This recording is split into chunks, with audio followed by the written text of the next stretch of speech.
अस्सलामु अलैकुम रहमतुल्लाहि व बरकातुहू। उम्मीद है आप सब खैरियत से होंगे। ऑर्गेनाइजेशंस के सिलसिले में अब तक हम 3 मोस्ट इम्पोर्टेंट ऑर्गेनाइजेशंस को डिस्कस कर चुके हैं, जिनमें SAARC, OIC and United Nations organisations हैं। इनके बारे में आप डिटेल वीडियोस को अगर सुनना और देखना चाहते हैं तो चैनल का विजिट ज़रूर करें। आज की इस वीडियो में हम दुनिया की 7 most industrialised and developed Nations के एक ग्रुप के बारे में बात करेंगे, जिसे G7 के नाम से जाना जाता है, यानी ग्रुप ऑफ 7। ये दुनिया की टॉप इकोनॉमिक पावर्स हैं। पेपर पॉइंट ऑफ व्यू से इस ग्रुप की तमाम अहम मालूमात को जानना ज़रूरी है। तो आइए विदाउट एनी डिले जानते हैं कि ये ग्रुप कब और कहाँ क्रिएट किया गया, इसमें कौन-कौन से ममालिक शामिल हैं, इसके दूसरे इम्पोर्टेंट नाम कौन से हैं और वो नाम इसे देने की कॉजेज़ यानी वजूहात क्या थीं। इसके साथ-साथ हम ये भी देखेंगे कि अब तक इसके टोटल कितने इजलास हो चुके हैं और उनके थीम्स क्या थे। थीम्स मीन्स यानी मेन आइडियाज़ या टॉपिक्स, मौज़ूआत। इन सारी मालूमात को समझने और याद रखने के लिए ये कंप्लीट वीडियो देखना ज़रूरी है। इस ग्रुप ऑफ 7 के बैकग्राउंड को समझने के लिए ये देखते हैं कि ये ग्रुप कब और कहाँ बनाया गया। इसका आगाज़ हुआ 25 मार्च 1973 को यूएसए की एक स्टेट वाशिंगटन डीसी में, जहां व्हाइट हाउस की लाइब्रेरी में 4 ममालिक के नुमाइंदों ने इसकी तश्कील पर गौर किया। अब सवाल ये है कि ये ग्रुप क्यों बनाया गया या इसको बनाने के मकासद क्या थे। इनका मकसद था कि दुनिया के बड़े-बड़े मसाइल यानी मेजर ग्लोबल इश्यूज के बारे में डिस्कस किया जाए और इन मसाइल के हल में एक दूसरे से ताउन भी किया जाए। और वो मसाइल थे, वो इश्यूज थे इंटरनेशनल ट्रेड, बैनुल अक़वामी तिजारत, इकोनॉमिक्स यानी माशियात और तेल के रिलेटेड जो भी मसाइल थे, ऑयल क्राइसिस और इसके साथ-साथ सिक्योरिटी। इन सब से रिलेटेड दुनिया के मेजर इश्यूज उनके बारे में ना सिर्फ ये ममालिक एक-दूसरे के साथ डिस्कस करना चाहते थे, बल्कि इन्होंने ये ग्रुप बनाया कि उन मसाइल के हल में हम एक-दूसरे से कोऑपरेट भी कर सकें, ताउन भी कर सकें। क्योंकि इसकी तश्कील के बारे में एक लाइब्रेरी में बैठ के गुफ्तगू की गई, इसलिए इसके लाइब्रेरी ग्रुप का नाम दे दिया गया और ये वो पहला नाम था जो इसे दिया गया। इसकी इंट्रोडक्शन को देखते हैं और हम ये जानते हैं कि कौन-कौन से नाम इसे दिए गए और कब ये डेवलप होती-होती G7 के नाम तक पहुँची। ओरिजिनेटेड हुई है ये ऑर्गेनाइज़ेशन, ये ग्रुप इसे ओरिजिनेट किया गया एज़ लाइब्रेरी ग्रुप। कब? अभी हमने पढ़ा 25th मार्च 1973 को वाशिंगटन डीसी में। इसके बाद इसमें और ममालिक ऐड होते गए और 1975 में इनकी तादाद हो गई 6 और इसे नाम दिया गया G6 का। अब अगर क्वेश्चन ये हो कि G6 कब फाउंड हुई, तो उसकी डेट एंड ईयर है 15 नवंबर 1975। कहाँ पे एस्टेब्लिश किया गया G6 को? पेरिस, फ्रांस में। इस ग्रुप की ऑफिशियल लैंग्वेजेस कितनी हैं? तो टोटल लैंग्वेजेस हैं 5, जिनमें इंग्लिश है, French, German, Italian and Japanese. अगर हम बात करें इसके पहले नामों की, तो जैसा कि अभी हमने रीज़न जानी कि इसे लाइब्रेरी ग्रुप क्यों कहा गया, इसे ये नाम क्यों दिया गया। इसके साथ-साथ जब मज़ीद ममालिक इसमें ऐड हुए, तो इसे G4, G5 एंड आगे बढ़ते हुए G6 का नाम भी दिया गया। अब यहाँ पे एक और नाम आप देख रहे हैं G6 के साथ G8, इसकी डिटेल को हम आगे जानेंगे कि इसे G8 का नाम क्यों दिया गया और फिर से अब परमानेंट ये G7 का नाम इसका मौजूद है और ये ऐसा कैसे हुआ। आगे बढ़ते हैं, इसके स्ट्रक्चर को देखते हैं। जब इसे फाउंड किया गया, तो टोटल ममालिक थे 4। तो फाउंडिंग मेंबरान की बात हो तो वो है 4 और कौन-कौन से हैं? तो उनके नाम आपके सामने हैं। यूएसए, यूके, फ्रांस और जर्मनी। इसके बाद जब 1975 में G6 यानी G6 मीन्स ग्रुप ऑफ 6 जब वो फाउंड हुई, तो उसके टोटल मेंबर्स कौन से थे? कौन से ममालिक हैं जो G6 का हिस्सा थे? तो 4 तो वही हैं जो फाउंडिंग मेंबर्स थे, बट 2 ममालिक और ऐड हुए और उन कंट्रीज़ के ऐड होने के बाद इसे नाम दे दिया गया G6 का, जैसे जापान और इटली। नेक्स्ट हम देखते हैं कि कनाडा ने इसको जॉइन किया और उसके जॉइन करने के बाद ये G7 का टाइटल इसे मिल गया, G7 का नाम इसे दे दिया गया इस ग्रुप को। तो इसके बारे में पेपर में जो क्वेश्चन है वो ऐसे आ सकता है कि in which year Canada joined G6। तो यहाँ पे हमें इसका ईयर याद रखना ज़रूरी है कि कनाडा ने कब G7 को या G6 को ज्वाइन किया और इसे G7 बना दिया। तो ये है 1976, यानी आफ्टर 1 ईयर। 1975 में G6 है और आफ्टर 1 ईयर कनाडा इसे जॉइन कर रहा है 76 में और इसे G7 का नाम मिल गया। एक क्वेश्चन तो ये होगा कि कौन-सा ईयर है, इन व्हिच ईयर, कौन-सा साल है? दूसरा सवाल ये किया जा सकता है कि कौन-सा मुल्क है, व्हिच कंट्री जॉइन्ड G6 इन 1976, यानी 1976 में G6 को कौन से मुल्क ने जॉइन किया और then after that it became G7।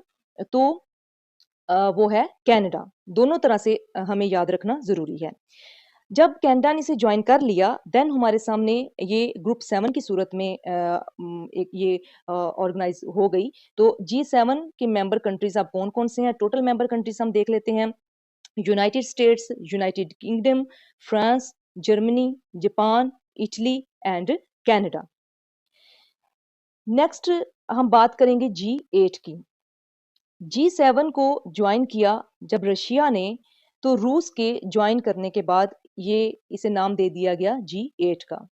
अब क्वेश्चन वही है कि रशिया ने इसे कब जॉइन किया, in which year Russia joined G7? तो 1997। 1997 में इसे जॉइन कर रहा है रशिया, बट ऑलमोस्ट 2014 में, यानी कंफर्म ये है कि तो 2014 में इसे रशिया को सस्पेंड कर दिया। तो ऑलमोस्ट 20 या 21 इयर्स से ये G7 थी, यानी 1976 से 1997 तक इसका नाम G7 रहा। लेकिन जब 1997 में इसको रशिया ने जॉइन कर लिया, देन इसका नाम G8 हो गया। तो इस तरह से ये G7 से G8 की तरफ इसका नाम शिफ्ट हुआ। अब रशिया को कब रिमूव किया गया G7 से, तो ये भी एक मोस्ट इम्पोर्टेंट क्वेश्चन है, या फिर ये क्वेश्चन इस तरह से भी हो सकता है कि which country was removed from G7 इन 2014। तो ये याद रखना भी ज़रूरी है कि वो कौन-सा कंट्री है, या फिर when Russia was suspended from G8 और G7। तो रशिया को जब सस्पेंड किया गया, तो कब किया गया, कौन-सा ईयर था? तो वो था 2014। अच्छा, यहाँ पे एक ये बात भी जानना ज़रूरी है कि रशिया को सस्पेंड किया क्यों गया? रिमूव किया क्यों गया G8 से और देन वापस जो G7 है, ये रिटर्न हो जाती है टू इट्स प्रीवियस नेम। जब रशिया को एक्सपेल किया जा रहा है या सस्पेंड किया जा रहा है G8 में से, तो इसका वापस से फिर नाम हो जाता है G7 इस ग्रुप का। तो क्वेश्चन ये है कि रशिया को सस्पेंड किया क्यों गया? तो बहुत बड़ी और अहम इसकी एक वजह है, रीज़न है due to Ukrainian crisis. Ukraine के साथ जो भी मसाइल चल रहे थे रशिया के और अभी भी चल रहे हैं, तो यूक्रेन का एक जज़ीरा क्राइमिया, उस पर कब्ज़ा कर लेने की वजह से इसे सस्पेंड किया गया, क्योंकि ये बात G7 के रूल्स के अगेंस्ट थी। तो अ, अब यहाँ पे एक और बात है जिसे जानना ज़रूरी है कि 2014 में रशिया सस्पेंड तो हो रहा है, इसे सस्पेंड किया जा रहा है G7 की तरफ से, बट रशिया ने इस बात की अनाउंसमेंट कि परमानेंट ये विथड्रॉल कर रहा है G7 से। रूस इस बात की अनाउंसमेंट इसने की जनवरी 2017 में, यानी जनवरी 2017 में रूस ने इस बात का ऐलान किया कि वो G7 से दस्तबरदार हो रहा है। अपनी परमानेंट जो दस्तबरदारी है, उसका ऐलान 2017 में किया, जनवरी के मंथ में। तो ये इसकी मोस्ट इम्पोर्टेंट डिटेल्स थी इंट्रोडक्शन को लेके और स्ट्रक्चर को लेके। अब हम आगे बढ़ते हैं और देखते हैं इसकी इम्पोर्टेंट समिट्स को। टोटल इसकी कितनी समिट्स हैं, पहले वो देखना ज़रूरी है, यानी इसके इजलास अब तक कितने हो चुके हैं। तो G7 के ग्रुप ऑफ 7 के जो टोटल इजलास हैं अब तक हो चुके, वो हैं 49। हर साल इसका इजलास होता है एनुअली, सालाना जो इजलास है, हर साल इसका होता है और ये इजलास होना स्टार्ट हुए थे 1975 से। 1975 में जब इसका नाम था G6, ये अभी G7 नहीं बना था, तब इसका पहला इजलास हुआ था, पहली समिट हुई थी। तो एक तरह से ये कहा जा सकता है कि G6 की पहली और लास्ट समिट वही थी। यानी जब तक इसका नाम G6 रहा, तो वो पहला और आखिरी इजलास था G6 का जो 1975 में हुआ। क्योंकि हमने अभी ऊपर पढ़ा है कि 1 साल बाद ही 1976 में ही कनाडा ने जॉइन कर लिया था और देन इसका नाम G7 हो गया और फिर जो है बाकी इजलास इसके इसी नाम से होते रहे। यहाँ पे फर्स्ट समिट को हम देखते हैं, हम हमें ये देखना है एक तो कि वो इजलास कब-कब हुए, समिट्स कब-कब हुई, कहाँ पे हुई, किस कंट्री में और उनको प्रिज़ाइड किसने किया, उनकी सदारत किसने की। तो होता ये है इसका इसका मेथड या इसका सिस्टम जो है G7 का, वो कुछ इस तरह से है कि इनका कोई फॉर्मल सेक्रेटेरिएट या ऑफिस या कोई ऐसी बिल्डिंग नहीं है कि जहाँ पे ये इजलास हों और जो बिल्डिंग कोई खास कर ली जाए इस काम के लिए, ऐसा नहीं है। इनका मेथड ये है कि इस ग्रुप की जो मेंबर स्टेट्स हैं, वो हर साल अपनी बारी आने पर एनुअली इसके इजलास अपने ममालिक में करवाती हैं और जिस स्टेट में वो इजलास होना होता है, यानी जिस स्टेट की बारी होती है, उस मुल्क का हेड, चाहे वो प्राइम मिनिस्टर हो या प्रेसिडेंट हो या चांसलर हो, कोई भी जो भी उस मुल्क का हेड हो, वो उस इजलास इजलास की सदारत करता है, प्रिज़ाइड करता है, उसको होस्ट करता है। तो यहाँ पे हम यही चीज़ें जानेंगे। तो सबसे पहले फर्स्ट समिट है, ये हेल्ड हुई 15 नवंबर 1975 को, कहाँ पे हुई? पेरिस, फ्रांस में और इसको प्रिज़ाइड किया, इसकी सदारत की फ्रांस के प्रेज़िडेंट ने वॉलेरे ज़िस्कर डिस्टेन वॉलेरे ज़िस्कर डिस्टेन ने इसको प्रिज़ाइड किया, इसकी सदारत की है। नेक्स्ट सेकंड समिट है, सेकंड में हम देखेंगे इसके बाद फर्स्ट समिट के बाद लास्ट 3 समिट्स को, क्योंकि वो इम्पोर्टेंट है करंट अफेयर्स के पॉइंट ऑफ व्यू से भी और जनरल नॉलेज के पॉइंट ऑफ व्यू से भी। तो 47th समिट, क्योंकि टोटल 49 हो चुकी हैं, तो हम लास्ट 3 को 47th, 48 और 49th को देखेंगे। 47th समिट हेल्ड हो रही है 11 जून 2021 को और ये हुई है यूनाइटेड किंगडम में, यूके में और इसको प्रिज़ाइड किया है यूके के पीएम ने, प्राइम मिनिस्टर थे उस टाइम पे 2021 में बोरिस जॉनसन, उन्होंने इसे प्रिज़ाइड किया, इसकी सदारत की और इसके साथ-साथ ये जो समिट्स हैं लास्ट 3, इनके थीम्स को भी जानना ज़रूरी है। तो इस समिट का 47th समिट का जो थीम था, वो था बिल्डिंग बैक बेटर वर्ल्ड। अब ये इसको जो इसका एब्रिविएशन है वो है ट्रिपल बी, यानी B3W, building back better triple B हो गए और वर्ड जो है वो डब्ल्यू। इसको इसका ये जो थीम है, इसके पीछे रीज़न है कि यानी बेहतर जो दुनिया है, बेहतरीन दुनिया की तामीर की तरफ वापस जाना। 2020 में आप सभी जानते हैं कोरोना वायरस पैंडेमिक थी, तो उस की वजह से दुनिया जो थी उसकी कंडीशन इस तरह से हो चुकी थी, बहुत से मसाइल बढ़ चुके थे, तो इन्होंने ये थीम रखा G7 ने कि हम बेहतरीन दुनिया की तरफ वापस उसकी तामीर करेंगे, बेहतरीन दुनिया की। अच्छा, यहाँ पे एक और इम्पोर्टेंट बात है, 1975 से लेके अब तक हर साल इसकी समिट्स होती आई हैं, इसके इजलास होते रहे हैं। बट एक बार ऐसा हुआ है इस सारे ड्यूरेशन के दरमियान कि इसकी समिट कैंसल हुई हो और वो 2020 का ड्यूरेशन का ईयर है। 2020 में इसकी 46th समिट थी जो कि कैंसल हुई। यानी अगर पेपर में बाय चांस ये क्वेश्चन आ जाता है कि ग्रुप 7 या G7 की कौन-सी किस ईयर की समिट है या कौन-सी समिट है, उसका कौन-सा नंबर पूछा जाता है कि वो समिट जो कैंसल हुई और वो कहाँ पे होनी थी या कौन-सा नंबर है, तो दोनों तरह से वो होनी थी यूनाइटेड स्टेट्स में, अमेरिका में। तो उसे कैंसल कर दिया गया due to corona virus pandemic, और वो थी 46 समिट। नेक्स्ट हम देखते हैं 48th समिट को और ये हेल्ड हो रही है 26 जून 2022, यानी 2022 में और इसे किया जा रहा है इस इजलास को जर्मनी में। प्रेसिडेंट है जिसने इसे इसकी सदारत की इस इजलास की, वो है chancellor Olaf Scholz. Olaf Scholz ये जर्मनी के चांसलर थे, वहाँ के हेड थे जर्मनी के, जिन्होंने इसकी सदारत की और इस इजलास का थीम था progress towards an equitable world. Next 49th summit को हम देखेंगे। ये हेल्ड हो रही है 19 मई 2023 को, यानी लास्ट ईयर जो गुज़रा है।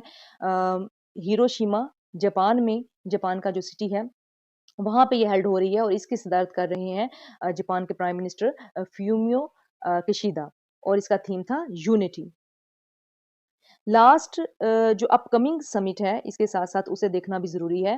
अपकमिंग समिट 50 समिट होगी 50वीं, और ये हेल्ड होगी 13 जून 2024 को इस साल। इसके बारे में क्वेश्चन आ सकता है। और अभी जो हमने ऊपर थीम्स देखे, उनके बारे में क्वेश्चन पेपर में इस तरह से आता है कि what was the theme of G7 summit held in 2023 in Japan. यानी ये बता दिया जाएगा कि 2023 में हेल्ड हुई है और जापान में हुई है, बट उसका थीम पूछ लिया जाएगा कि what was the theme of G7 summit. या फिर ये भी इस तरह से भी क्वेश्चन आ सकता है कि 2023 की समिट जो है वो कहाँ पे हेल्ड हुई, किस कंट्री में? तो मोस्ट इम्पोर्टेंट इसके साथ-साथ ये भी देखना है कि वो 2023 में होने वाली समिट कौन-सी समिट थी, उसका फिगर, उसका नंबर याद रखना भी ज़रूरी है। इसके साथ-साथ कि 49th, 46 या 48 ये जो नंबरिंग है, इसको भी याद रखना ज़रूरी है। या फिर सबसे जो एक और इम्पोर्टेंट क्वेश्चन है इस बारे में, ये कि अपकमिंग अभी जो समिट होगी 2024 में, तो वो कौन-सी समिट होगी? तो वो आपके सामने है यहाँ पे 50th समिट है, जो कि हो रही है 2024 में। इसकी लोकेशन क्या है, इसका वेन्यू क्या है? तो वो है इटली। इटली में ये समिट जो है, ये इजलास किया जाएगा जो 2024 का है।